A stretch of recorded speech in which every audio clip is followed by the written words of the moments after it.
c'est joli ça. Où est-ce? Eh oui, c'est un beau tableau. Il s'agit du château de Comblat, un bâtiment médiéval qui se trouve en Auvergne, une région française. J'aime beaucoup. Par qui cette peinture a-t-elle été faite?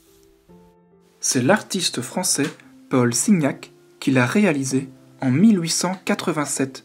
Tu le connais?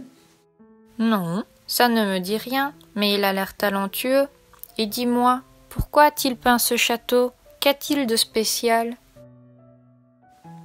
Je vais t'expliquer. Pendant quelque temps, l'artiste a dû séjourner chez son cousin dans le village de Comblat. Il aimait beaucoup l'endroit, mais ce qu'il préférait, c'était se promener autour du château et de son parc.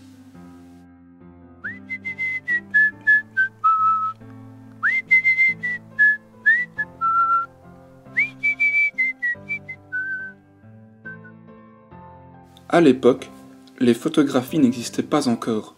Pour immortaliser ces beaux moments, il a réalisé une série de 7 tableaux, dont celui-ci. Et il n'avait encore que 24 ans. Ah, il était jeune.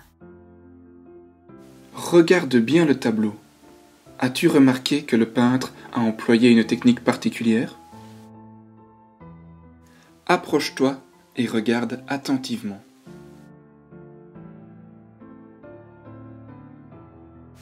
Oui, j'ai trouvé. Il y a plein de petits points. C'est bizarre d'ailleurs. À présent, recule de plusieurs pas. Vois-tu une différence? C'est marrant, je n'arrive plus à voir les petits points. On dirait qu'ils se sont mélangés. Effectivement, on appelle cette technique le pointillisme. Lorsque l'on se rapproche du tableau, on constate qu'il est réalisé avec des milliers de petits points de couleurs différentes. On a l'impression qu'ils sont posés un peu n'importe où. Et pourtant, le peintre ne laisse rien au hasard. Les points se superposent d'une manière bien particulière afin de créer de nouvelles couleurs. Comment est-ce que le peintre arrive à créer de nouvelles couleurs? C'est de la magie. Pas du tout. C'est simplement scientifique. C'est le célèbre peintre Georges Seurat qui l'a enseigné à Signac.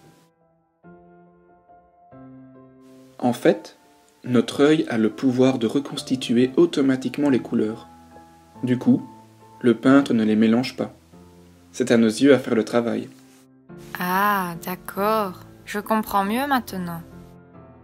Regardons à présent les autres éléments du tableau d'un peu plus près. Il est possible de reconnaître la vieille demeure avec le donjon du château, érigé au XVe siècle. Celui-ci a été parfaitement représenté par le peintre. D'ailleurs, le château de Comblat est inscrit à l'inventaire des monuments historiques depuis 2002. Juste à côté du donjon, nous apercevons également les dépendances accolées au domaine depuis le XVIIIe siècle. Tous ces bâtiments semblent bien protégés par la longue muraille de pierre qui entoure l'ensemble du domaine. Derrière cette muraille, nous apercevons une petite partie du parc du château. Nous y voyons plusieurs grands arbres.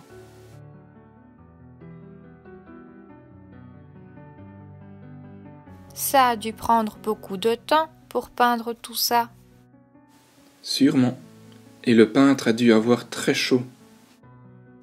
La lumière intense qui baigne presque l'ensemble de la composition nous laisse deviner la forte chaleur qu'il devait faire. Peut-être pouvons-nous en déduire que le peintre a réalisé cette œuvre lors d'une journée d'été ensoleillée. Seul un angle d'ombre est visible, endroit que Signac a choisi pour peindre ce paysage. Par son œuvre, le peintre est parvenu à rendre une vision sur le vif et spontanée de la nature qu'il avait sous les yeux. On aurait presque envie d'aller en vacances là-bas.